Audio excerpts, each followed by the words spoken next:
un article, on va aller au module inventaire, on sélectionne le produit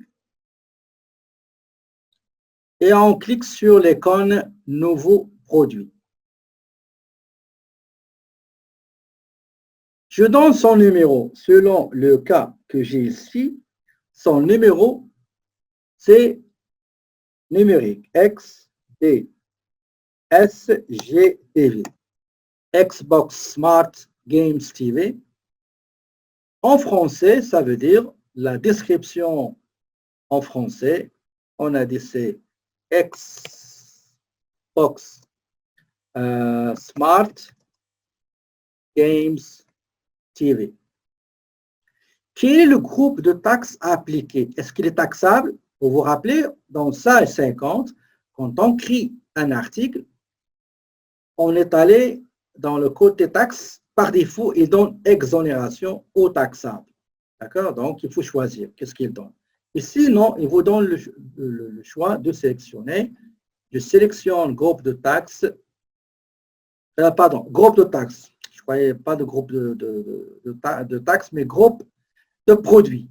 D'accord? Donc, il y a une inondation d'informations. Donc, il appartient à quelle famille? Il appartient à la famille console de jeux. Et la famille console de jeux, c'est déjà, on lui a déjà attribué les taxes ainsi que le fournisseur et le client.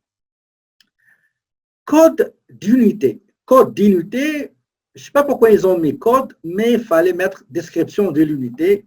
C'est ici, soit vous les allez mettre le kilogramme, mètre linéaire, le litre, le livre, etc.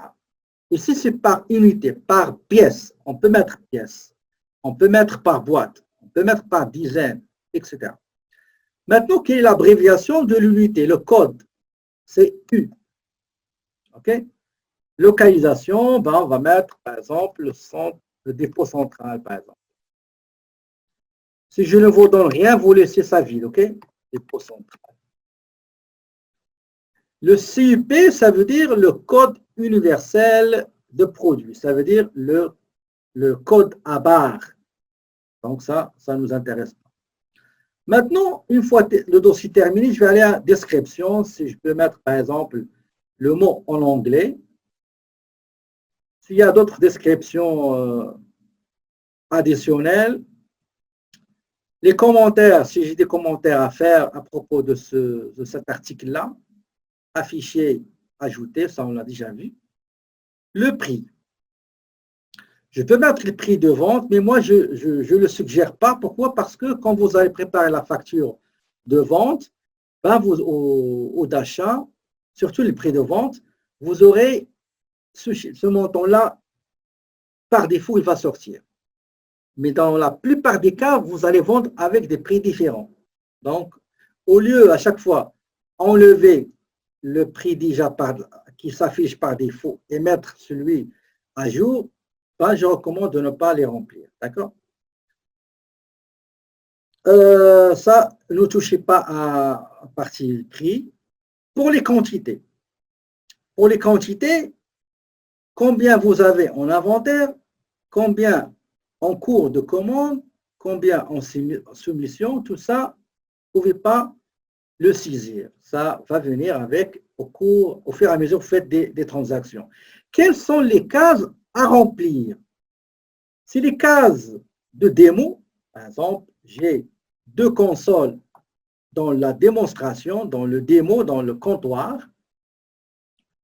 J'ai, par exemple, envoyé pour réparation une seule console.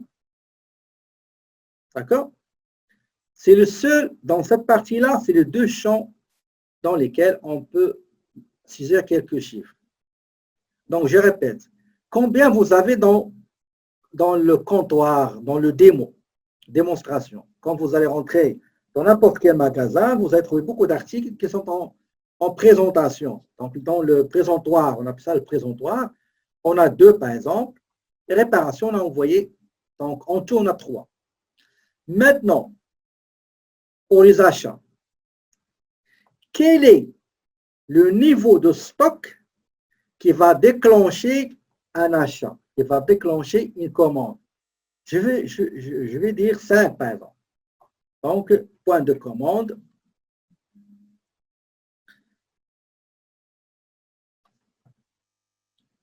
Ici, selon l'examen, l'étude de cas, nous avons 10. Donc, quantité minimale, le seuil minimal du stock qui va déclencher le lancement d'une commande, si une fois le magasin a remarqué qu'il y a des articles dans le stock, ben, il va envoyer une alerte pour déclencher le processus de réapprovisionnement du stock. Quantité maximale, ici nous avons 50. Dans le stock, il ne faut jamais avoir plus que 50 articles. D'accord? Très bien.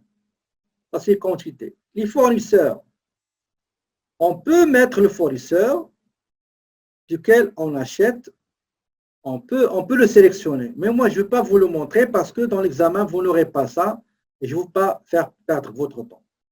Donc, dans l'examen, on aura juste dossier, quantité, donc dossier, quantité, c'est tout ce que vous aurez. Donc, dossier, dans le produit, vous aurez dossier, quantité, c'est tout. Si jamais vous désirez ajouter une photo,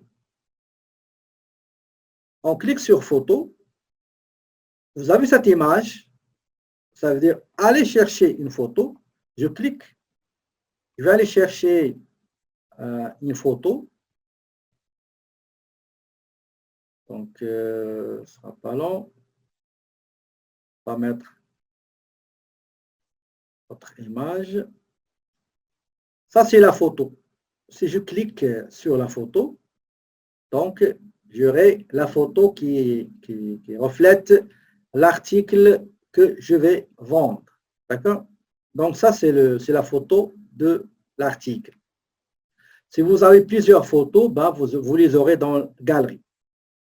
Si vous désirez supprimer la photo, vous allez cliquer sur supprimer et la photo sera détruite. D'accord? Donc je répète, dans le produit, vous aurez juste ce qui est remplir, c'est numéro, description, dossier, quantité. C'est tout. Donc voilà, c'est comme ça qu'on crée une fiche